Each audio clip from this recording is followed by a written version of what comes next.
اهلا وسهلا بكم في ليبراميدي. احنا النهارده في كاربيانو في بانيفيتشيو ليبراميدي. احنا النهارده في اشهر مكان في المدينه ديت او القريه الصغيره الجميله الايطاليه، وده المكان الوحيد المصري اللي بيبيع مخبوزات وبيتزا وايه كمان شاورما ودولشي ايطاليانو، tutti panificazioni italiani وكل المخبوزات الإيطالية، بيتزا ترانش، بيتزا باستا، الكباب.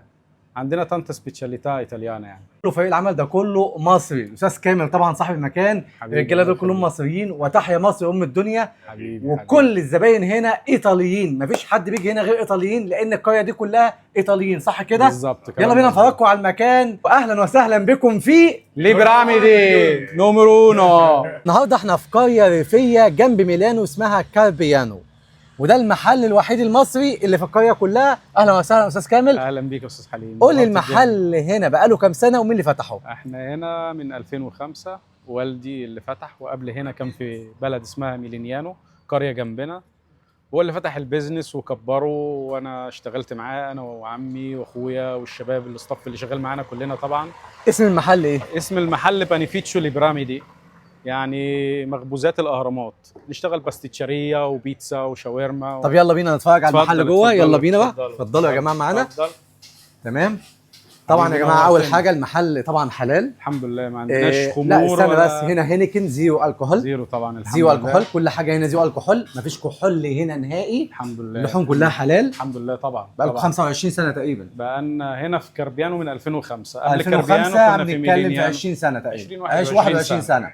كل حاجه هنا حلال، ربنا يبارك بالظبط. فيك طبعا. الحمد لله. الحمد يلا لله. بينا، بعد اذنك تعالى فرجني جوه. تعالى هنا اتفضل. بتبيعوا مخبوزات، تعالى اشرحها لي. هنا مخبوزات، وهنا البيتزا على حسب طلب الزبون بتتعمل في الوقت في الحال، وفي الشاورما، ودي حاجات ترانش بنجهزها مع المخبوزات بالليل والصبح طوال اليوم طبعا، وفي حاجات بتنطلب على حسب طلب الزبون، الطعم اللي هو عايزه، الحجم اللي هو عايزه بنعمله طول اليوم. هل في اي مشاكل بتواجهك عشان هنا ما بتقدمش خمور او ما بتقدمش لحوم لا تانية؟ والله الحمد لله، هو الزبون بتاعي اتعود، وفي اللحوم اللي هي البديله الحلال، والحمد لله في 3-4 طلاينه فاتحين وشغالين عندهم خمور وخنزير، بس سبحان الله احنا يمكن شغالين اقوى، ربنا محلل حاجه في بق الزبون بتاعنا، والحمد لله ده رزق بقى من عند ربنا. طب نشوف ركن الشاورما والبيتزا.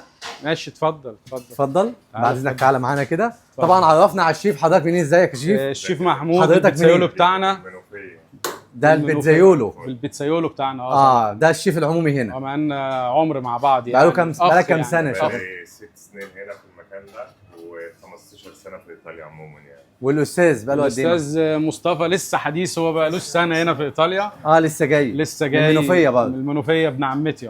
بسم الله ما شاء الله. كلنا عيله مع بعضينا، فاميلي يعني. حضرتك طب تعالى بعد اذنك كده. حضرتك اللي بتعمل الشاورما ولا بتشتغل جاهزه؟ انا شغال مع شركه من زمان بتجيبها لي جاهزه وكده. بس كواليتي عاليه، كارنه ايطاليانا وحاجه نظيفه يعني الحمد لله. طبعا اسعارك انا شايفها مناسبه جدا للجميع. اسعار متناول يعني، مش غالي ومش رخيص. هل ينفع ندخل المطبخ؟ طبعا اتفضل. بجد عادي يعني؟ طبعا. طب يلا يا جماعه نشوف المطبخ. اول حاجه بقى كل حاجه في المطبخ وبتعمل ايه جوه. الحمد لله يعني زي ما انت شايف المكان الحمد لله بيتكلم عن نفسه. ده المعمل اللي احنا بنشتغل فيه. بنهتم طبعا جدا بالنظافه، لان دي حاجه مهمه قبل اي حاجه. الاكل والشرب لازم يكون المكان كويس نظيف، ده اهم من الشغل بالنسبه لنا، ده رقم واحد عشان نقدم منتج كويس وحاجه كويسه للزبون، والزبون يكون مبسوط. وطبعا هنا في كنترول عالي، لازم يكون المكان نظيف، في كنترول من الصحه. الامور هنا لازم تكون فيها جديه، لان الغلطه هنا طبعا بفوره بتزعل. والحمد لله زي ما انت شايف الاستاذ يبقى عبده ابن عمتي، برضه لسه جاي حديث بقاله سنه شغال معايا، تخصص دلوقتي في المخبوزات، وكلنا يعني عيله مع بعضين. طبعا في الاساس المكان ده اللي كبره وعمله والدي، ومعاه عمي، وفي اخويا بس هو في اجازه في مصر دلوقتي. فالحمد لله انا بشكر والدي ان هو عمل لنا حاجه كويسه، والناس كلها هنا الحمد لله بفضل ربنا بتحبه، واحنا يعتبر شغل وسمعه اشتغلنا وجبرنا على حسه. وبشكر والدي ان هو ربنا بالحلال، والحمد لله ربنا يديمها نعمه ويبارك لنا في عمره يا رب، ونحمد ربنا. يعني انا من الانسان يعني محظوظ ان انا يعني طلعت لقيت والدي يعمل لنا حاجه زي كده، فانا بشكره جدا. حاجه بس قبل ما نقفل الفيديو، انا بفتخر ان انا مصري، والحمد لله احنا اتكرمنا كتير من عمده البلد هنا على النظافه والمعامله واسلوبنا مع الزباين ونظامنا. وشكرا، وتحيا مصر، ومصر ام الدنيا. افتخر ان انا مصري، وتحيا مصر.